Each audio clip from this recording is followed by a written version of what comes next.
puno kaayo sa pagtulunan ang ato karong mga pagbasa, labi na gyud ang atong ebanghelyo. Ang simbahan, mga igsuon, kining atong Catholic Church, puparihasad sa ubang mga sikta, ang atong form of government or authority gitawag og hierarchical. Pasabot unsay isulti sa pinakalabaw mo na isundon sa ubos. Daghan ang naningkamot na mausab ang sistema sa simbahan nga kuan kuno ba dili nang hierarchical nga kun unsay isulti sa babaw mao sa isundon sa ubos.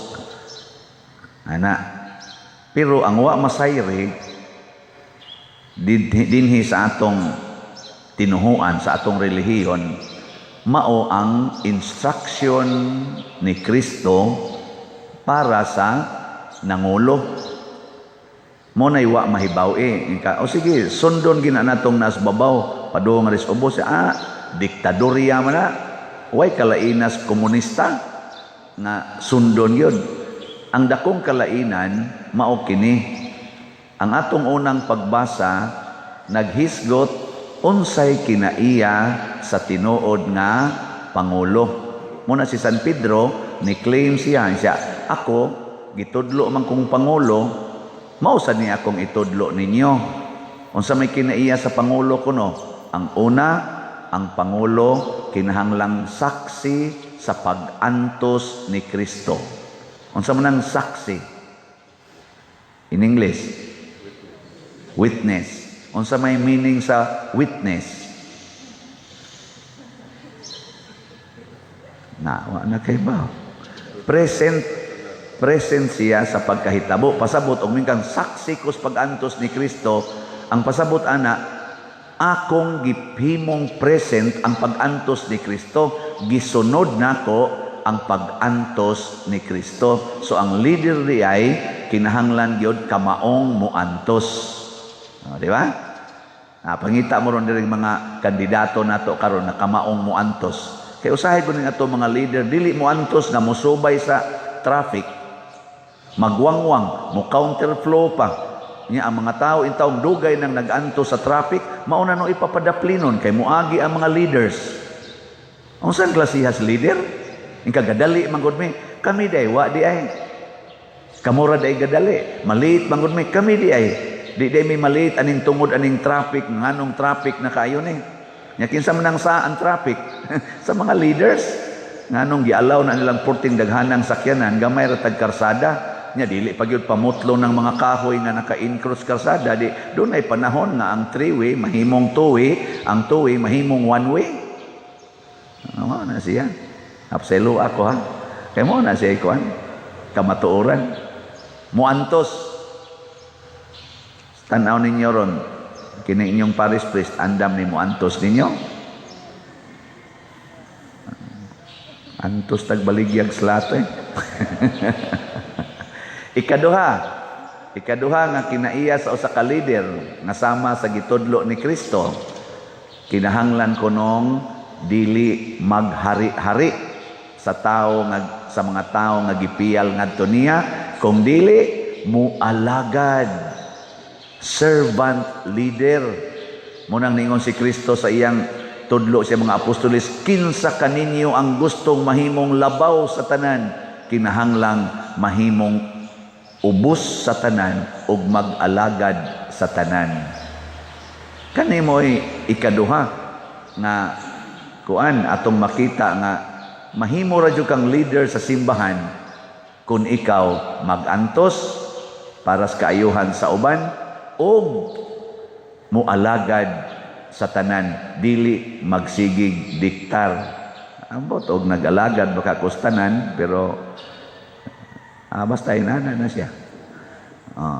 Ikatulo na kaniganing kuan kinaiya sa usa ka leader, kinahanglan matud pa sa atong unang pagbasa, mahimo siyang panig-ingnan, example, model. Mabitan ang doon natay panultihon, a good leader should be a good follower. Dili lawmaker, lawbreaker. Kasagaran para nang mga kanang kami mo violate mo sa din. Kana mga to mga authority. Kuan. Red light, kanang red light ba? Red light. Unsa man na siya pasabot og nag-atubang nimong red light? Go or stop? Pero magwangwang na ginatong mga leader, ang tanan mo stop, sila ra gyud mo go. No? Kana nung bumbero kay kuan man gina pangalagad mo na ambulance, pangalagad gihapon na. Pero kana yung kuan dili ba bumbero, dili ambulance. Pero naa na sila balaod ana, pwede makapastop na sila. Aron moagi na sila, mga leader na to.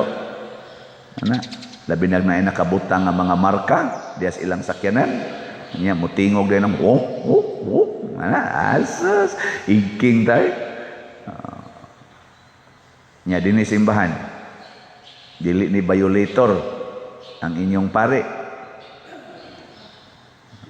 Tutok-tutok lang niya. Muna, ang dias ubos dunay katungod nga mopahinomdom sa leader nga puy ang imong kuan, ang imong sa tawag ana mandate, ang kinaiya nga gusto ni Kristong papuy-an nimo puy aron motahod minimo. Munang karon ang karong tuiga sa atong simbahang Katoliko ni ata aning gitawag og Synod of Synodality.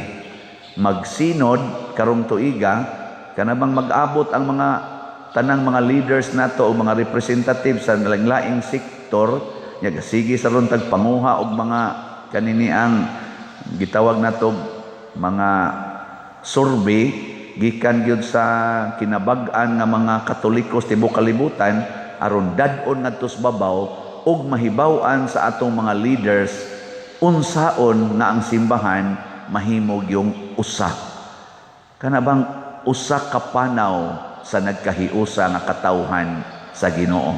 Mo na synodality na wa tay gibiyaan nagkuyog ta sa panaw. Ana, usa ra may sakayan gisakyan ni San Pedro. Sakay tang tanan diha.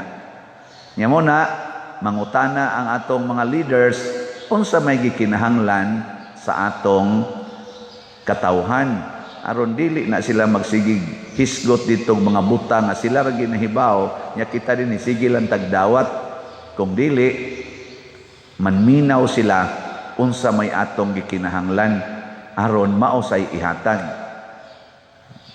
Mao nang pananglitag moingon ang among gikinahanglan malipay mi magtan-aw kamong tanang mga pari maminyo sunod tuig pasin pa day madada pa man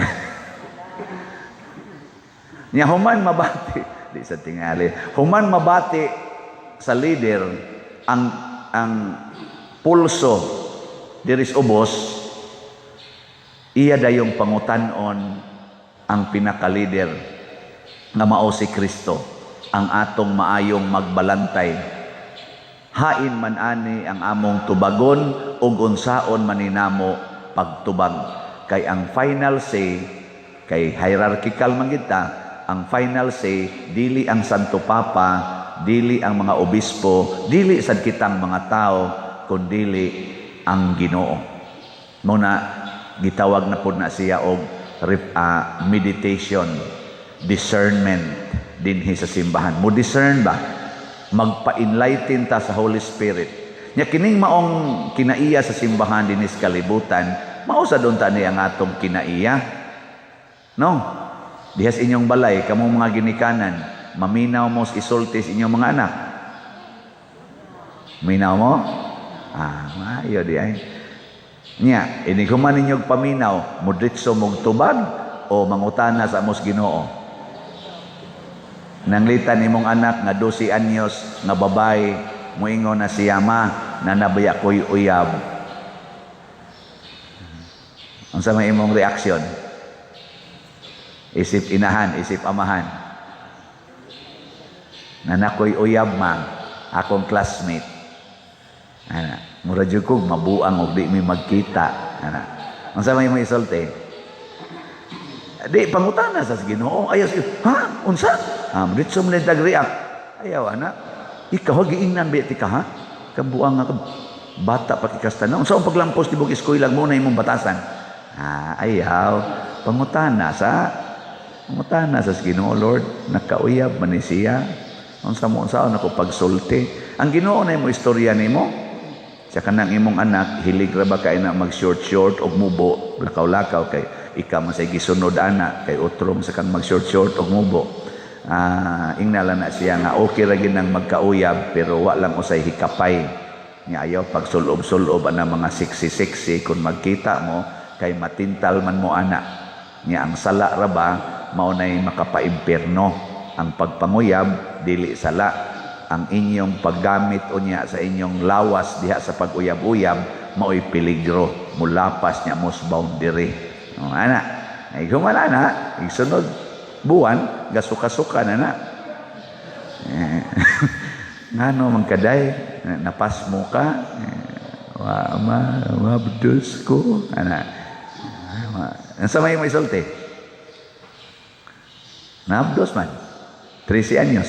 Ang sa may isulti?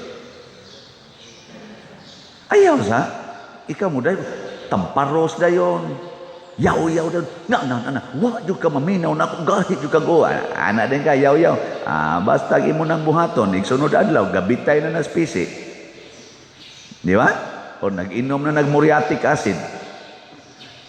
Paminaw, ingnan sa Ginoo, Lord, pagkasakita, mura ko gingit-ngitan, lusno akong paglaom, luhod dito simbahan. Nya pangayo sa Ginoo og lamdag unsa may akong hilom lang gid usag sulti murag si San Jose ba pag-ingon ni Mama Mary Jo buntis na biya ko si San Jose murag way tingog ba murag di niya makaya tong ni na malandong siya nakatuog na lang ko siya siyang pamalandong saom ni nako ang iyang hukom biyaan ko ni Maria hilom lang kay para dili ni siya masakpan mubiya lang ko pero nagsige siyang pangutana sa Ginoo mo to pagkatuog niya nipakita ang Ginoo siyang damgo gisultihan siya unsay buhaton mo iyang gisunod maminaw usata mo na ang simbahan is a journeying church and at the same time a discerning church magsigig yung pamalandong mo nang dili gid unta ang simbahan ma-outdated dili maingon nga old fashion man na ang inyong style kanang babae nga di gyud ipakita ang legs old fashion man na mo discern ta nya unsa may atong discernment sa simbahan between sin and holiness asa man ani imong pilion sala o kabalaan kamo husga kung ang imong bana nasakpan nimo nga nanay anak sa laing babae saman, yaw-yawan o higugmaon? Ngayon yung higugmaon. Ingon mo, sala o holiness. Saman, yaw-yawan o higugmaon? O niya kay gikuyog mas imong bana ang iyang napaanakan. Kay nangayo intawag gatas, niya na mas inyo. O niya karon kay wa man diha imong bana, trabaho man, ikaw ra may naa. Niya, liwat man yung ignaong sa imong bana. Nang gikugos-kugos unsa man dawaton o hinginlan